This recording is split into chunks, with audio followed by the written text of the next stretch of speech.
Moin and welcome to the Lynx! You have waited for such a long time and finally he is here. Sunny's boyfriend, Ren. Why did it take so long? Well, I fell super sick for 2 weeks and so Ren got sucked up into a wormhole and just came back recently.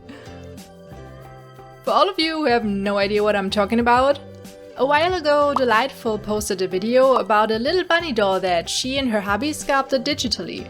It is super adorable and lucky for all of us, they were so kind to upload the files on Thingiverse. Let me tell you, the moment I saw it, I jumped into the chat with my friend Elisa from MoonlightJewel and I was like, "Girl, collab!" And she was like, "Yes!" Also, the very talented BluePixie altered the files a little to add more joints and even made some space helmet pieces for us to print. So in the end it became a pretty big collab actually, with Delightful, BluePixie, MoonlightJewel and me, which is one of the reasons I love this community so much. Please check them all out and leave some love. Elisa and I decided to create a couple out of our little bunnies, and while brainstorming on the designs, I remembered a color palette that I wanted to use for a long time now. Watch to the end of this video to hear the cute and a little sad love story of Sunny and Ren.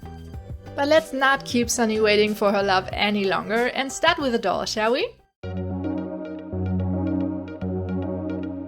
If you saw my last video, you're already familiar with the doll piece box, even though it's much less filled this time. I printed the bunny in grey resin and already sanded all the pieces. I also added some magnets in the head and wire to the paws for stringing. All that's left to do now was to put an elastic through the doll. As for the theory, it was no problem, since I already strung a couple of ball-jointed dolls, but this one was so small that I needed a very thin elastic, and the only one I had was this translucent one. The problem with that was that I could not string it as tightly as needed. The arms work fine and hold poses nicely, but the head is so heavy that a loose stringing like this could not hold it at all. Anyway, it's freaking adorable and I could definitely work around this problem somehow. Since I had quite good experiences with starting with the outfit, I went with that strategy again and brainstormed a little about his looks.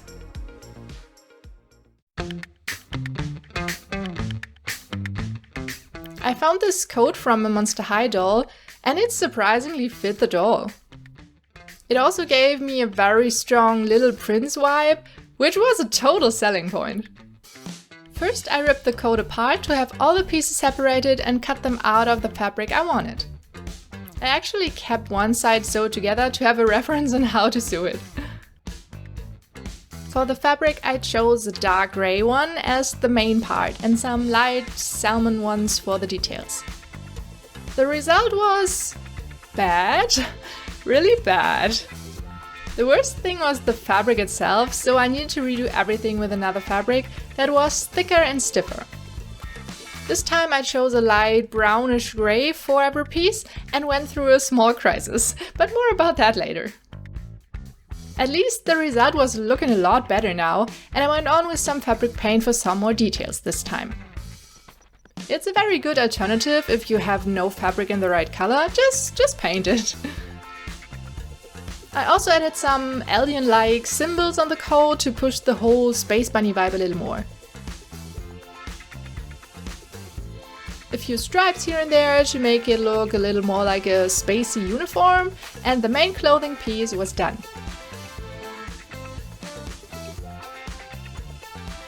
For his pants I just cut some Monster High doll pants and added the same paint. I would have been totally fine with him not wearing pants at all, but I thought it might be a little strange if Sunny is wearing some and he is not, even though they're from different planets and all. Yeah, but remember the crisis I went through when redoing the code? Yes, it ended up in me dyeing the whole doll.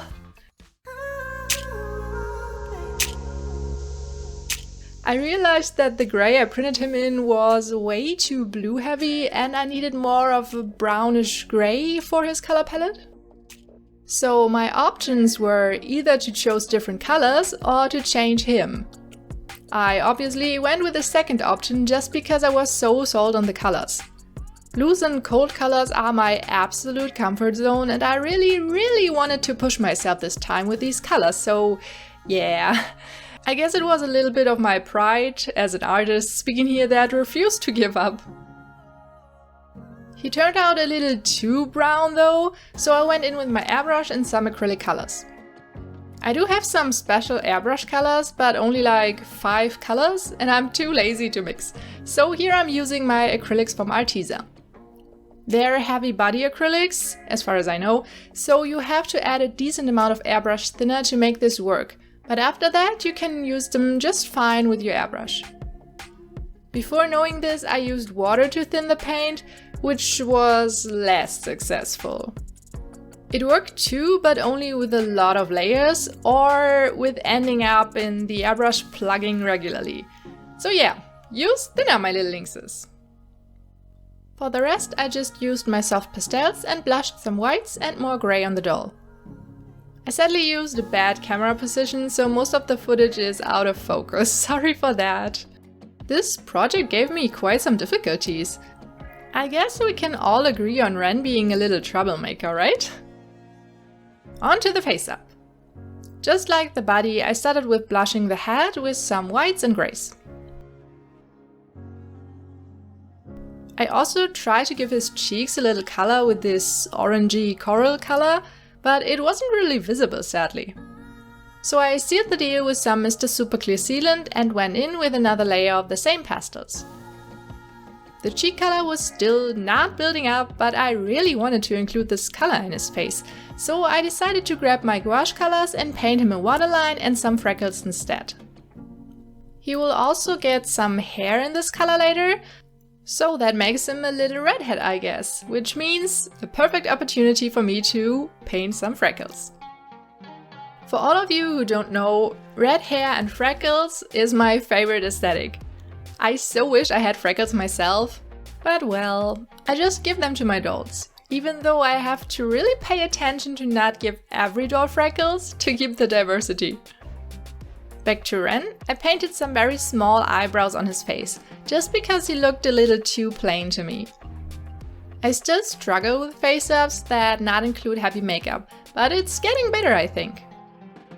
One last attempt to put some color on his cheeks, and his face-up was done. Moving on with the head, he needed some eyes, of course. I never buy eyes, but make them myself. It's one of the parts I enjoy the most, actually. I prepared these bases off camera and added color with my soft pastels. These already were the biggest eyes I had with the biggest iris, and they're still a little too small, but well, I can live with that. I blushed one half of the iris with dark grey and the other one with that orangey coral color before adding resin. And here you can see the result. I think they turned out pretty cool. Making such big eyes is way easier when it comes to details and getting rid of bubbles, so I had quite some fun making these. I placed them inside the head and secured them with some eye putty. Look how cute he is! Even though I have to admit that the dark nose and the freckles make him look a little bit like a deer. Last but not least, the promised hair. This is the yarn I already showed you that I used to make these wefts. I glued them directly to the head and trimmed them a bit with an eyebrow razor after the glue completely dried. I love him!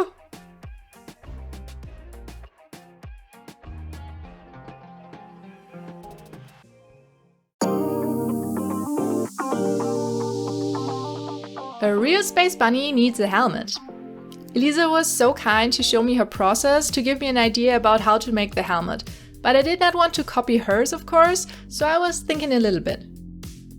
Ren's planet is a lot different from Sunny's, so technology is probably also on another level. I decided to make his helmet smaller so his ears poke out of it. Also, the color palette should have been different. Instead of this gorgeous chrome pieces Sunny's helmet has, I went with copper for Ren's. The technique was the same though, covering the pieces with a thin layer of UV resin and brushing on micro glitter powder. I also sprayed one half of the helmet with black paint and just glued the copper pieces on. The top piece could of course not go on the top because of the ears, so I placed it more at the back. Can I say I'm in love with this black and copper combination? 'Cause I'm in love! With that, our little troublemaker bunny Wren is done. Do you want to know his story and why Sunny had to wait so long without hearing anything from him? Well, you came to the right place.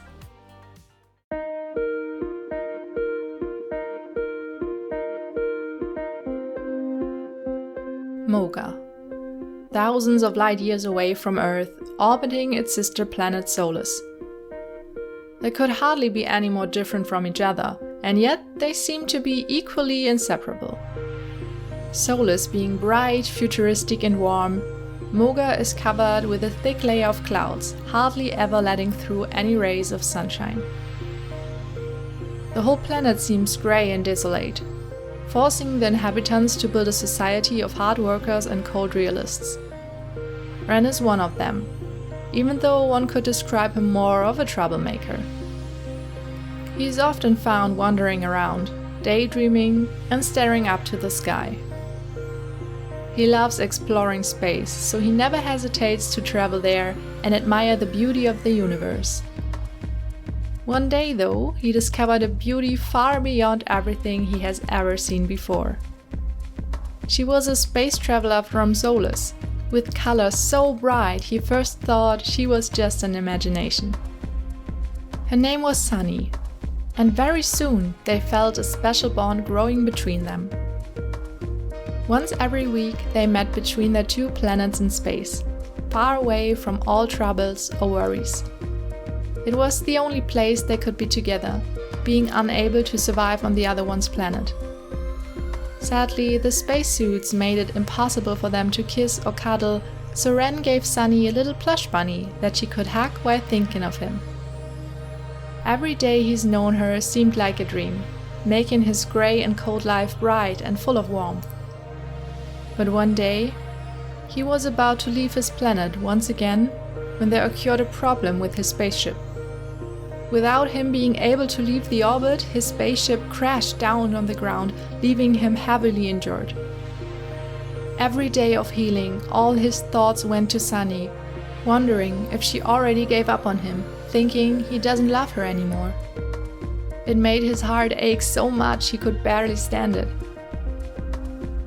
The days passed by, turning into weeks, turning into months. By now he was quite sure that he would never see Sunny again, but if there would be the slightest of chances, he would take it. So as soon as he could, he traveled to space one more time.